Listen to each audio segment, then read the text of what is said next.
I work on new designs day and night. I don't stop thinking about t-shirts ever. The Butthole Surfers, and I ran into them and they were like, make us shirts. Just money left and right.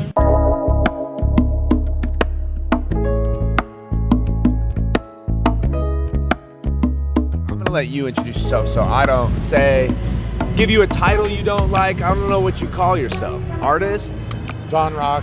Just been Don Rock? printing shirts for 40-something years, you know. Yeah. My first shirt was in 1977. What got you into screen printing? Because you could wake up, have an idea, and by the end of the day, it could be on a shirt. You know, back in the 70s, you had to wear a jacket to get into a restaurant, right? Yeah. So nobody had any really interesting t-shirts, and that's all I gave a fuck about was making something big and bold, you know?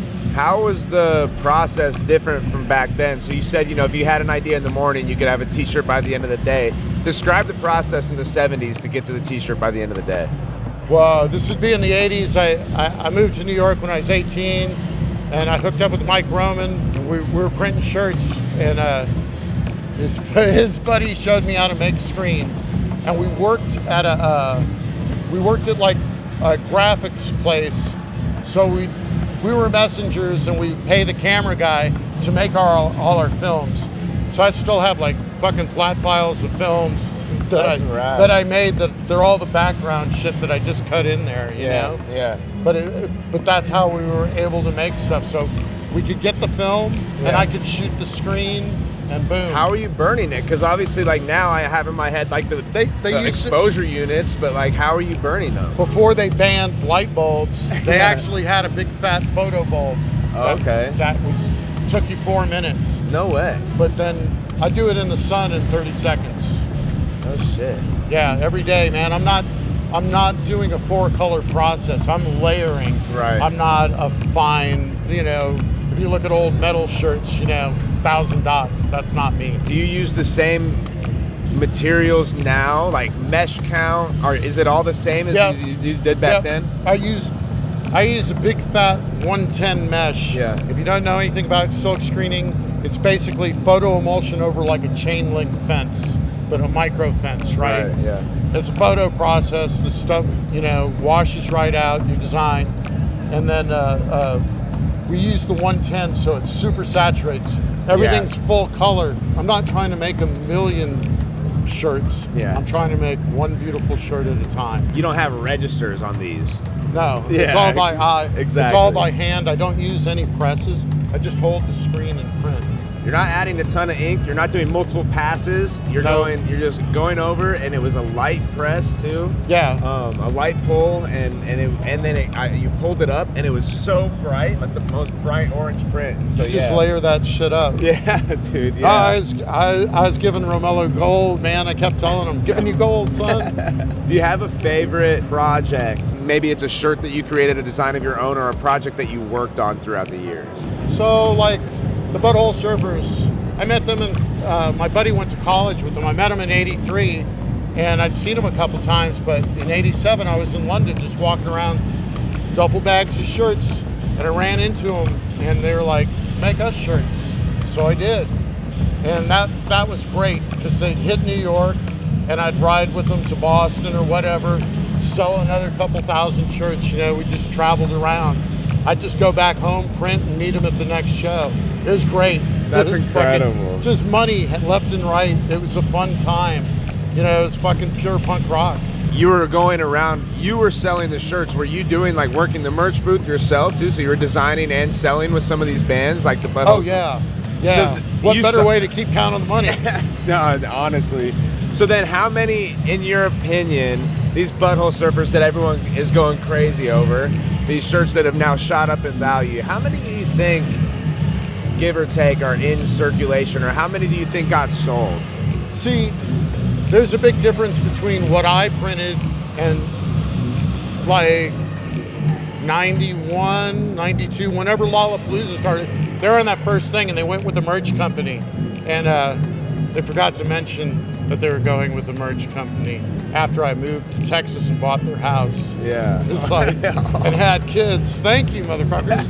And, but I was selling designs to those merch companies. I was getting $750 per design. That's it. That's all you fucking see. I have no idea. Only on the snake shirt, because the guy was so proud. It's funny, I was hanging out with Kozik. He made that lousy tugboat design. Yeah. And he's like, I'm gonna make the lamest shirt ever. And so when I asked for more money, they were like, we only pay Mr. Frank Kozik $750. And I was like, yeah. I knew the numbers. They only sold 1,200 of his shirts on that Pepper tour. Yeah. That snake shirt, they sold 22,000 of. I was like, that's less than 6 sets of shirt. At this point, we should be talking percentages, not a flat fee, right? Yeah. It just, That's crazy. don't get involved, you know. How often are you working on new designs? I work or on new just- designs day and night. I don't stop thinking about t-shirts ever. It's my thing, you know? I love it. If you weren't doing this, what do you think you'd be doing? Heroin. And even that doesn't slow me down. Have you seen any band merch lately that's excited you, that you thought, oh, that was rad, I would buy that shirt? I'm not seeing a whole lot of band merch I like, you know. It's music's changed. You know what I mean? It's not what it was, and they don't put the money behind it like they used to. So, you know, like you see stuff like Municipal Waste has fucking great shirts. Yeah. They're always loud and proud and all, you know, head to toe. They look great. But I don't know, just rando shit, happy accidents. I leave it at that. Yeah. I'm digging what Romello's doing with Golden Age Thrift. That's interesting to me, you know? Definitely. Stuff like that. If someone wanted to pursue a career like yours, what would be the advice? Fucking, you gotta go for it, you know? But it's like, your passions and your dreams don't always work out the way you think they're going to, you know? And so, fucking stick with it, you know? It's not always gonna make you the money you think it is, you know? And you should stop thinking in terms of fucking money. Always think in terms of money, but it's like, it isn't the fucking end all. Yeah, when you started this, I suppose it wasn't to When we become a started this, millionaire. we were getting wholesale $7 a shirt, Yeah, you know? yeah, And it was like, we did it to double our paychecks, you know what I mean? yeah. How do you want the work to be remembered? It speaks for itself. Yeah. I've been doing this for 40 years. I got a huge body of work. I'm prolific, man. I've done greeting cards, fashion, you know, couture fashion shit. Naomi Campbell's wearing my shit, you know what I mean? Yeah. I've done it. It's everywhere. I try to do little things that like, you end up in people's places and they'll have a memento somewhere. Yeah. And it's like, they freak out when it's like, yeah, I did that. You know, it's like, yeah, I did.